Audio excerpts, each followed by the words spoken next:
walking with it.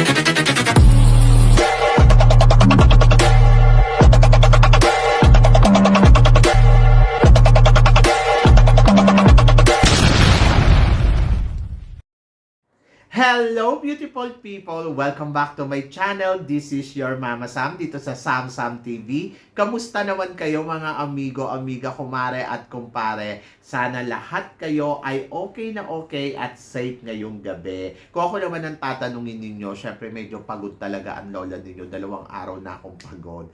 Magkakasunod kasi yung practice talaga, tapos ang dami pang ginagawa sa school. Talagang sabi ko sa iyo, ay nako, itong week na to, sagaran talaga yung trabaho namin. Pero syempre, excited ako dahil sa mga susunod na araw ay Pasko. Syempre, ayan na yung presentation ng mga bata. Plus, after ng Christmas, ayun na, papunta na kami sa pagsarado ng taon. O, di ba? Kasi ang Christmas party na magaganap sa Lunes, ayun ay Christmas presentation lang. Walang party doon. Presentation lang para sa mga bata about Christmas Day. And then, of course, sa susunod na araw, ito exciting to. Kasi syempre, ang gagawin ay, ayun nga, magkakaroon ng New Year's party sa school namin sa 27, kaming mga teacher, 27 ng gabi. Din kinabukasan naman 28 para naman sa mga bagets ng mga bata, o di ba? So magkakaroon sila ng New Year's party. So yon. And then 29, wala na kaming pasok. So ilang tulong na lang to, guys. Talagang konting-konting days na lang. Yung hirap after ng mga ilang araw, tapos na yan. So, kailangan ko lang maklaro talaga yung mga activity bukas para matapos na yung mga iniisip ko. Diyos ko, ang dami pang gagawin. So, anyway, laban lang at kaya to. Ito nga, syempre, marami tayong chika. Pero syempre, sana lahat kayo ay nakakain na ng inyong mga dinner, no? Kami, ang dinner namin today, masarap. Nagluto sino ng giniling na, alam mo yun, yung may patatas, saka merong carrots. So, yon. Tapos, meron pang sinamahan niya ng pritong itlog. Kaya sabi ko, ang sarap. Panalo. Tamang-tama talaga sa pagod na naranasan ko today. Anyway, so sana kayo din, masarap din yung dinner ninyo at na-enjoy ninyo ang inyong hapunan o breakfast. At of course, mag-ingat kayo. God bless. At laban lang, di ba? At ito nga, syempre, at chika natin today, Michelle D.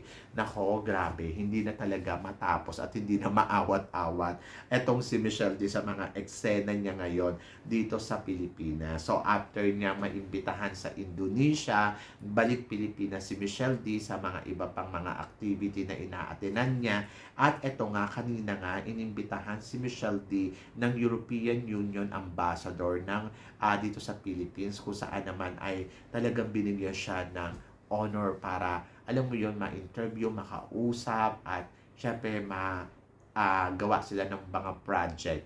So, sobrang nakakatuwa kung iisipin mo. Talagang grabe na talaga yung dinadanas ni Michelle din na tagumpay, no? So, ako natutuwa ako kasi syempre, bukod dun sa nadidiscover na siya na ang bagong singer ngayon ng taon. Kasi diba, nagulat ako, si Michelle D, singer pala, kumakanta.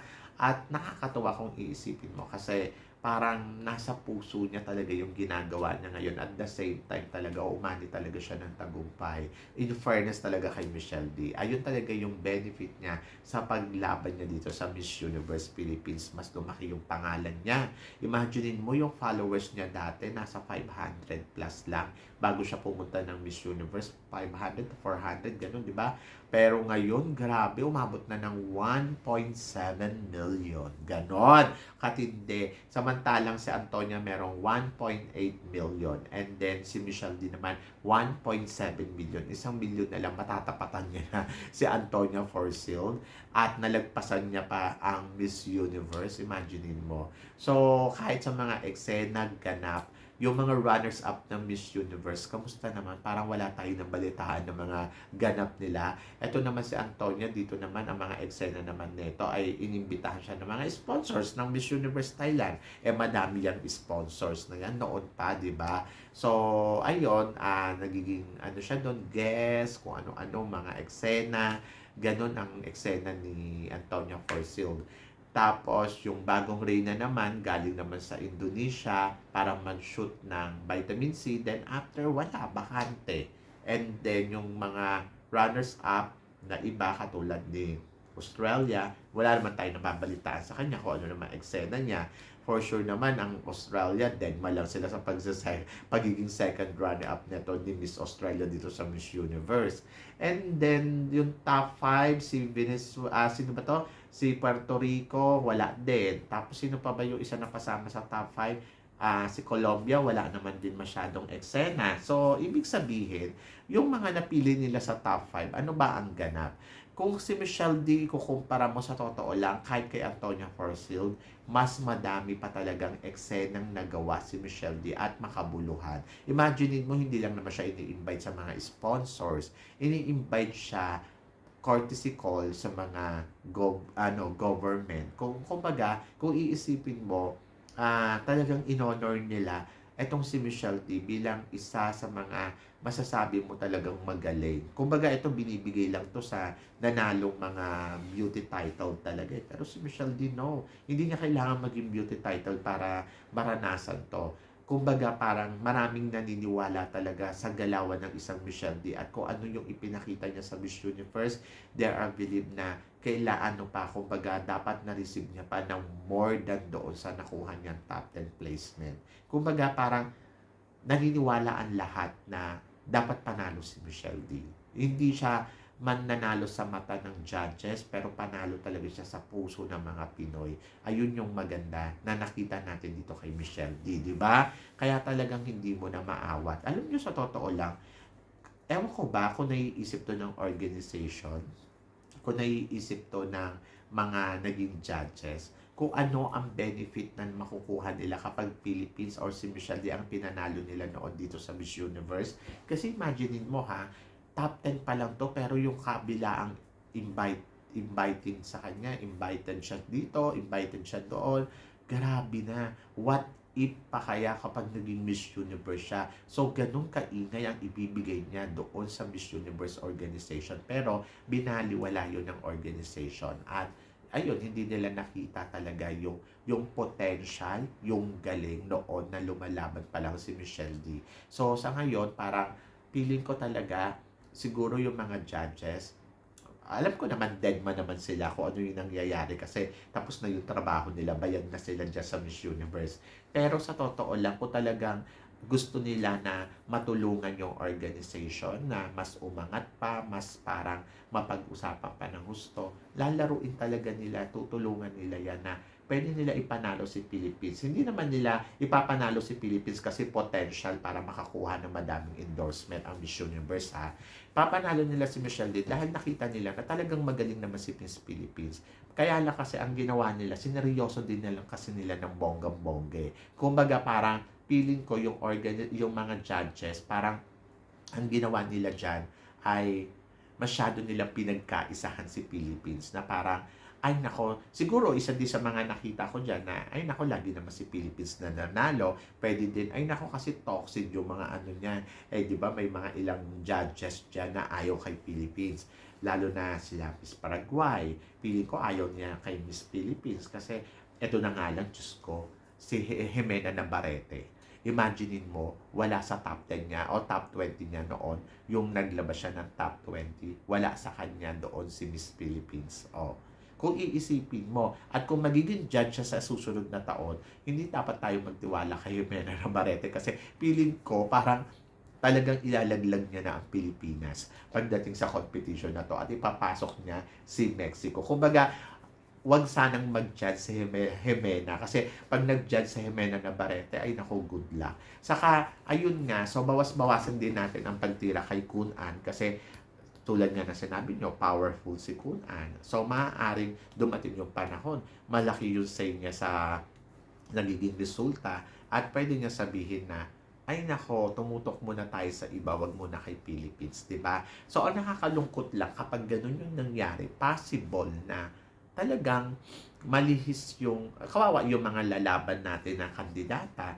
So, ako para sa akin, sa totoo lang, sana wag naman tayong dumating sa puntong gano'n na parang lagi lang nila ilalagay si Philippines sa top 10, pero ilalaglag nila sa top 5 kasi magaling kumuda. Kasi dito kay Michelle D, sa totoo lang, obvious na obvious eh. Obvious na hindi nila inilagay. Alam niyo sa totoo lang, dito yung laban ni Michelle D, sa totoo, siniseryoso ko to. Kasi parang feeling ko, yung mga kurado, hindi talaga nila nilagay si Michelle D sa top 10 kasi nakita na nila na lumalaban si Philippines. Nako, maaaring pag nilagay natin. Saka siguro sa closed door interview, kasi sila din yung nag-interview dyan, maaaring naisip na nila, nako, makuda to si Philippines, baka manalo to pag nilagay natin sa top 10. Yung alam mo yun, na parang ang masasabi ko, parang feeling ko na pagkaisahan nila na talagang ilaglag na at hindi na nila tinignan yung performance ni Michelle D dito sa top 5. So, yon para makalusot, performance ni Michelle D sa top 10 na para makalusot sa top 5. So, yun yung naiisip ko laging dahilan na parang wala, pinagkaisahan ng judges kasi sa sobrang galing, di ba? Eh, yung gown naman ni Michelle D, isipin mo, ha? Pang Oscar award yun, di ba? Kaya, sino pa naman tatanggi talaga sa eksena ni Michelle D na siguro, oo, yung iba hindi nagustuhan siguro yung gown kasi parang feeling nila pang Oscar award, hindi pang pageant, yung mga ganon. But, still na bongga pa din yung execution niya doon sa entablado kung paano niya dinala yung gown. Eh kung talagang fair talaga yung organization or yung mga judges, ma-appreciate nila yon. Kaso hindi eh. So yun, talagang sinisisi ko dito, judges pa din. So ngayon, ano nangyari ngayon doon sa reyna nila at ano nangyayari kay Michelle D? So kay Michelle D, bongga. At talagang masasabi ko na good karma ang dumating kay Michelle D. Eh yung kay so ano na nangyari? Sino ba yung nakakarma ngayon, di ba? So ang akin, sayang lang yung pagkakataon. But tignan natin sa isang taon kung ang ating pambato ay aariba ba hanggang top 5. So I hope so, di ba? So yon. So, but Michelle D, congratulations sa'yo. Grabe.